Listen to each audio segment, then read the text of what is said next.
রাধে রাধে, হরে কৃষ্ণজি বলে। আপনারা সকলে কেমন আছেন? আশা করছি আপনারা সকলে ভালো আছেন, আমরাও ভালো আছি। আজকের ভিডিওটা আমি এখান থেকেই শুরু করছি। তো আজকে হচ্ছে গোপা অষ্টমী। গোপা অষ্টমী জানাই অনেক অনেক শুভেচ্ছা এবং অভিনন্দন। আজকে আমি দুপুরে গোপুসোনাদের সেবার জন্য ভোগ বানাচ্ছিলাম, তো সেটা আমি একটু আপনাদের সকলকে দর্শন করিয়ে দিলাম।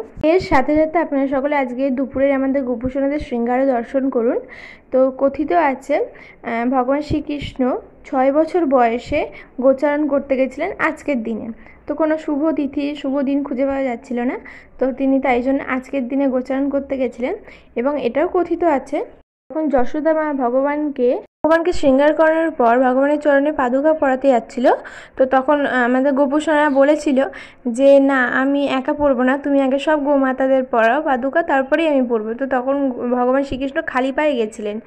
এই জন্য আজকের দিনে গোমাতাদের অনেক সেবা করা হয় এবং আজকের দিনে রাধারানীর চরণ দর্শন করানো হয় বৃন্দাবন ধামে এবং ভগবানের অন্যান্য সকল ধামে।